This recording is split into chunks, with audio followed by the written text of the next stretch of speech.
एक बार की बात है, राजा विक्रमादित्य अपनी प्रजा की भलाई के लिए हर प्रकार के कार्य किया करते थे। उनकी प्रसिद्धि दूर दूर तक फैल चुकी थी।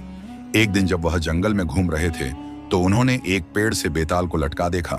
जैसे ही राजा ने बेताल को नीचे उतारा और उसे अपने कंधे पर रखकर चलने लगे, बेताल ने उन्हें एक कहानी सुनानी शुरू की। कहानी में एक गरीब ब्राह्मण था जिसका एकमात्र बेटा था। एक दिन ब्राह्मण के बेटे की शादी का समय आ गया, पर ब्राह्मण के पास इतने पैसे नहीं थे कि वह शादी कर सके।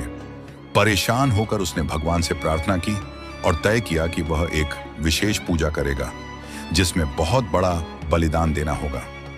वह ब्राह्मण अपने बेटे को पूजा के लिए तैयार करवाकर उसे बलिदान के लिए मंदिर में ले गया।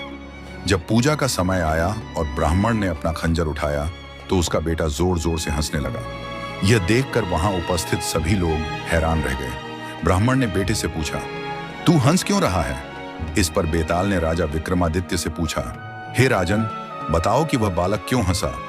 राजा विक्रमादित्य ने उत्तर दिया, जब आदमी को यह समझ में आ जाता है कि उसके सबसे अपने भी उसे त्याग रहे हैं और उसे अकेले ही यह कठिनाई झेलनी होगी, तब वह इस कटु सत्य का सामना मुस्कुराहट से करता है। बालक जानता था कि उसके माता पिता उसका त्याग कर रहे हैं, तो उसने अपनी नियति को स्वीकार कर हंसना ही उचित समझा।